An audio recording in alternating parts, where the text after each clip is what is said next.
हामी रारा यात्राको दोस्रो दिन फेरि बिहानै उठेर जुम्लाको गोठीचौरबाट अगाडि बढेका थियौँ। साथीहरू हामी चाहिँ अब गाडीबाट झरिसक्यौँ। यहाँ रारा राष्ट्रिय निकुञ्जको गेट छ परपट्टि। अनि अब हामी यहाँ होटलमा खाना खान्छौँ।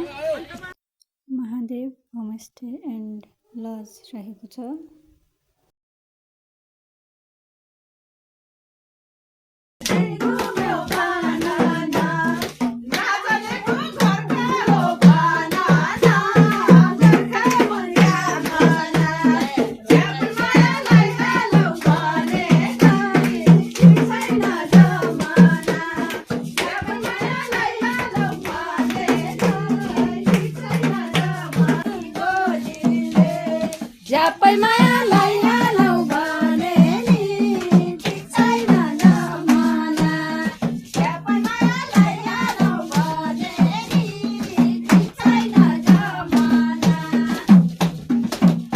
यो चाहिँ हाम्रो रारा जाने गेट नजिकै होटलको खाना। होटल के महादेव थियो, महादेव होटलको खाना। बिचरा म्याडमलाई भात ल्याइदिनु त।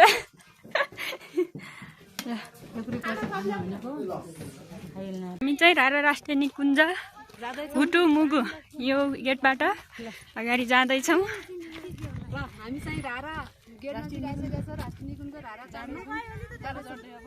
अब चाहिँ पैदल यात्रा छ हाम्रो। आधा चाहिँ अगाडि गइसक्नु भएको छ, आधा हामी पछाडि छौँ। अगाडि लागिसकेका छौँ। यहाँदेखि चाहिँ हामी पैदल यात्रा गर्दैछौँ।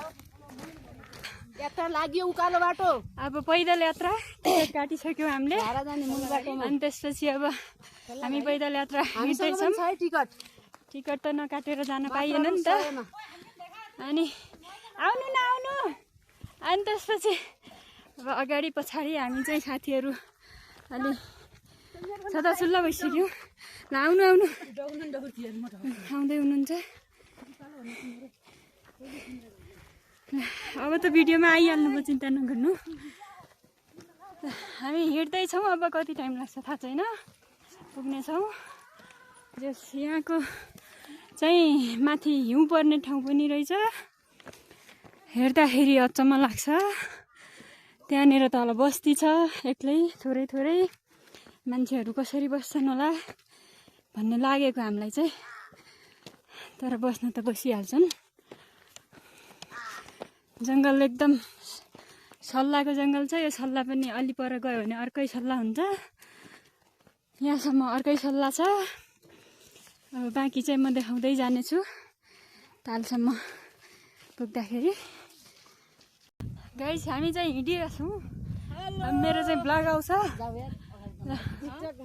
हिँड्दैछौँ, जङ्गल छ अगाडि पछाडि हुँदै।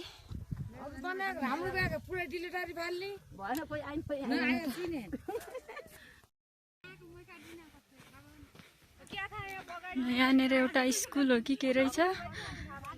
चिसो चिसो छ जो मौसम चाहिँ माथि। घाम पनि लागिरहेको छैन, अलि बादल देखिँदैछ।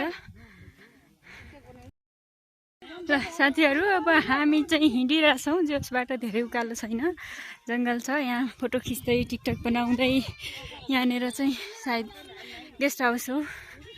अनि आधा टिम चाहिँ हाम्रो उहाँ पुगिसकेको छ।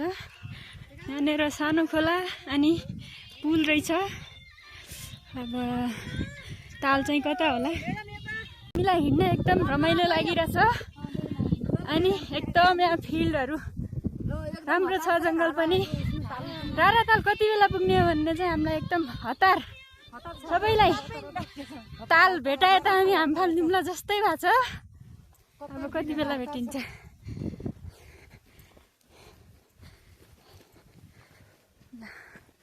जस माथितिर बादल लाग्दै रहेछ, घाम चाहिँ छैन। यहाँको दृश्य हेर्न सक्नुहुन्छ।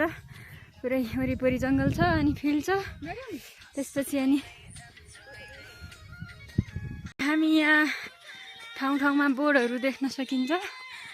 यहाँनिर यो भ्यू टावर के छ यो। अनि त्यसपछि हामी हिँड्दैछौँ, हिँडिरहनेछौँ ताल नआउँदासम्म। ताल पुग्यो भने हामी एकदम एक्साइटेड छौँ कस्तो होला भनेर। यहाँनिर बोर्ड छन्, युएसए आइडी अमेरिकी जनताबाट रारा राष्ट्रिय निकुञ्जमा प्रवेश गर्नुभएकोमा यहाँलाई हार्दिक स्वागत छ। अब त्यहाँभन्दा बाँकी चाहिँ मैले त्यो पढेन। अनि युएसआइडी अमेरिकी जनताबाट फोहोर मैला नफालौँ, जलीय तथा स्थलगत जैविक विविधता संरक्षण गरौँ। यो चाहिँ फोहोर मैला व्यवस्थापन सम्बन्धी रहेछ। त्यसपछि अगाडि पनि बोर्डहरू छ। जङ्गल चाहिँ यति बाक्लो जङ्गल छ। यो लेकको जङ्गललाई ताल भनिन्छ भनेर हामीले पढेको थियौँ। यो कोणधारी जङ्गल रुखहरू सल्लाहको चाहिँ आज प्रत्यक्ष हेर्दैछु। जस पढेको कुरा देख्न पनि पाइँदो रहेछ। अनि यता पनि छ यहाँ रारा राष्ट्रिय निकुञ्ज कार्यालय जाने बाटो। यताबाट चाहिँ कार्यालय जाने बाटो रहेछ। अनि यहाँबाट कृपया हाम्रो घर फोहोर नगरिदिनु होला भनेर उहाँहरूले भन्नुभएको छ। श्री हनुमान ध्वज गुल्मा यो रहेछ। अब हामी यहाँबाट चाहिँ यस्तो बाटो, मैले अगाडि भिडियोहरू हेर्दा देखेको बाटो चाहिँ यही रहेछ। एकदम मान्छेहरू हिँडिराख्नु भएको हुन्छ। ब्लगहरू हेरेको थिएँ, प्रत्यक्ष यसरी देख्न पाइयो। कस्तो दामी छ जङ्गल पनि। वाह, हामी यस्तो बाटो हिँड्दैछौँ यहाँ अनि पैदल हिँडिरहेछौँ। एकदम ढुङ्गाको बाटो छ। न्यानो न्यानो अभिवादन। मान्छे आफ्नै तरिकाले सबैजना हिँड्नु भएको छ। हेरै पछाडि पनि हुनुहुन्छ, नाच्दै गाउँदै उफ्रिँदै रमाइलो छ। यो अगाडि चाहिँ यस्तो बाटो छ पुरै एकदम। यो चाहिँ यहाँ आउनु चाहिँ एउटा ठुलो सपना नै हो मेरो चाहिँ, सायद अरूको पनि यस्तै होला। अनि यहाँ हेर्न सक्नुहुन्छ, अब सबैजना आउँदै हुनुहुन्छ। हाम्रो सबै साथीहरू अलि छिटो आउनु, त्यहाँ घोडामा पनि आउँदै हुनुहुन्छ। अब हामी रारातालको नजिक पुग्दैछौँ है साथीहरू। अब आइसक्यौँ 2 सेकेन्ड बाँकी। पैदल हिँडेर आइसकेपछि अब ताल देखिसक्यो। वाह, यहाँनिर देख्न सक्नुहुन्छ अझै थोरै रुख छ। त्यसपछि चाहिँ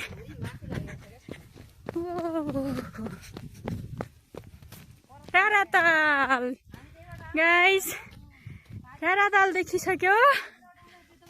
हेर्नुहोस्, ओ माय गॉड, राराताल देख्यो। ल यहाँ चाहिँ राराताल। अब त्यहाँ हिमालहरू देख्न सकिन्छ। यो कुन हिमाल हो भनेर चाहिँ मलाई ट्याक्कै थाहा छैन। र यता एउटा यो हिमाल छ। अब रारातालमा छाया देखिने हिमाल भनेको कान्जिरौवा हिमाल र सिस्ने हिमाल भन्ने पढेको। एउटा सायद कान्जिरौवा यही होला भन्ने लाग्छ। अनि अरू हिमालहरू चाहिँ त्यहाँ पारि त्यो बादलको मुनि छन्। अनि राराताल यहाँबाट छ पुरै। अब यो घुम्न चाहिँ कति दिन लाग्छ थाहा छैन, तर देखिने चाहिँ रहेछ। नेपालको सबैभन्दा ठुलो ताल राराताल, जसलाई महेन्द्र ताल पनि भनिन्छ भनेर मैले पढेको सामान्य ज्ञानमा। पारी पनि बजार छ, पारीबाट पनि अर्को बाटो रहेछ। कस्तो लाग्यो भने ल हाम्रो सचिवजी हुनुहुन्छ यता। ल राराताल आउँदा कस्तो लाग्यो तपाईँलाई? सम्पूर्णलाई नमस्कार। जो जतिले संसारभर हेरिरहनु भएको छ उहाँहरूलाई धेरै धेरै धन्यवाद छ। यो राराताल कस्तो रहेछ भन्दाखेरि एकदम रमाइलो, वरिपरि जङ्गल पनि एकदम काटछाँट गरेर मिलाए जस्तो कि प्रकृतिले कति राम्रो पुगेको छ। एकदम राम्रो लाग्यो। पहिलोचोटि आएको हुनाले हेर्दाखेरि पनि एकदम रमाइलो, शान्त, दिमाग नै एकदम फ्रेस भएको जस्तो लाग्यो। यस हाम्रो कर्णालीमा पनि यस्तो यति पर्यटकीय क्षेत्रहरू, मन लोभ्याउने क्षेत्रहरू रहेछन् भन्ने जस्तो पनि लाग्यो। धन्यवाद। ल गाइस, हामी अब रारातालमा पुगिसक्यो, नेपालको सबभन्दा ठुलो ताल। अब यो चाहिँ एकदम ड्रिम प्लेस भन्नुपर्छ मेरो लागि चाहिँ। अब यो ताल देखिन्छ, पारि हिमालहरू छ। अब लोकसेवा पढ्दा किताबमा पढेको ताल आज प्रत्यक्ष देख्दैछु म पहिलोचोटि। एकदम अझै पनि एक्साइटेड छु। त्यहाँ गएर बोटिङ गर्न पाइयो भने चाहिँ आज त्यो पनि गर्ने हो। अनि एकदम रमाइलो लागिरहेछ यो जङ्गलहरू, यो ठाउँ। तर चिसो छ, मौसम चाहिँ चिसो छ। अब हामी चाहिँ अझै घुम्छौँ।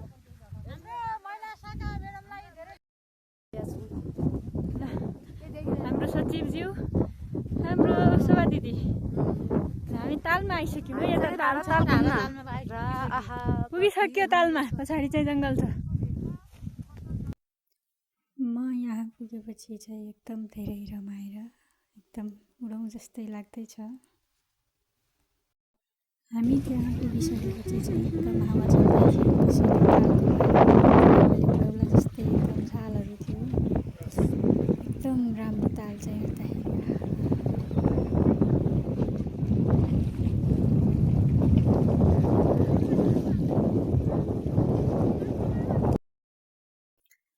तालमा पुगेर म एकदमै रमाएपछि चाहिँ आफै सेल्फीबाट भिडियो बनाउँदै थिएँ।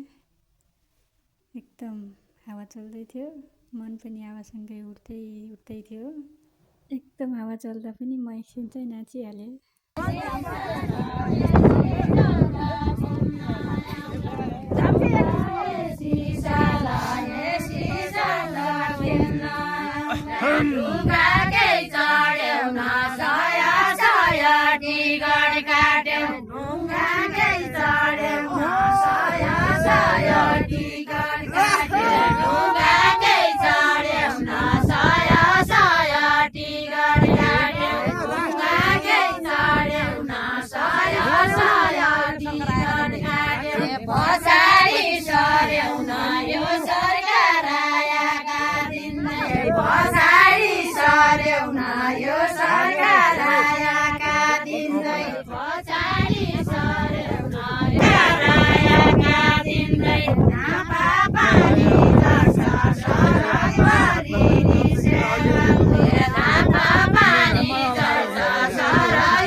रारातालबाट फर्किँदा यहाँ भेडाहरू छन्, त्यहाँ मान्छेहरू घोडामा आइरहेछन्।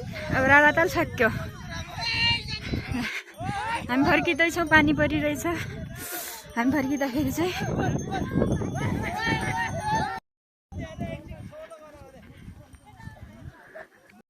हामी राराताल पुगेर फर्किँदा चाहिँ एकदम हिउँ परिसक्यो। अगाडिसम्म पानी पर्दै थियो, अहिले चाहिँ बाक्लै हिउँ पर्दैछ एकदम धेरै। अब चाहिँ हामी राराताल पुगेर रमाएर फर्किँदैछौँ। अनि यहाँ चाहिँ अब फर्किँदाखेरि साँझ त्यो दिन बास बस्नको लागि हामी अघिल्लो दिन बसेकै ठाउँमा पुगेका थियौँ, जुम्लाको गोठीचौर। त्यहाँ चाहिँ एकदम त्यहाँ पनि पानी पर्दै थियो, माथि चाहिँ एकदम हिउँ परिरहेको थियो। अनि हामी साँझ त्यहीँ आएर बास बसेका थियौँ।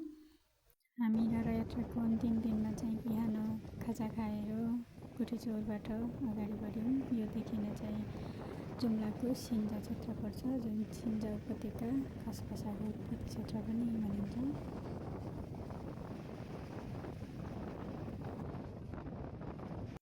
यो चाहिँ अब रारा जाँदाखेरि म रमाएको भिडियो हेर्दै फर्किँदै थिएँ। एकदम राम्रो लाग्दै थियो।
भन्नु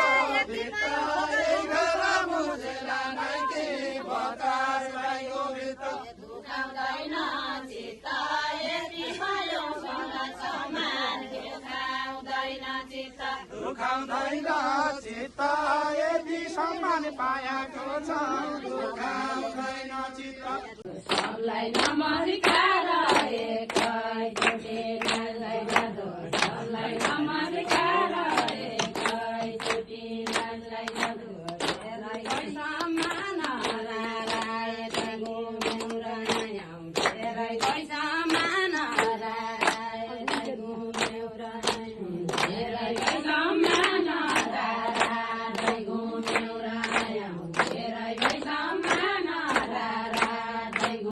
हामीलाई हिमा गाउँपालिका जुम्लामा स्वागत गर्नुभएको थियो। गाउँपालिकामै बोलाएर सबै रमाइलो गऱ्यौँ। त्यसपछि चाहिँ हामी गाडी चढेर फेरि रमाइलो गर्दै नेपालको नक्सामा फोटो खिच्दै सबै ग्रुप फोटो खिच्दै फर्केका थियौँ र बाटोमा पनि फोटो खिच्ने काम चाहिँ गरिराख्यौँ।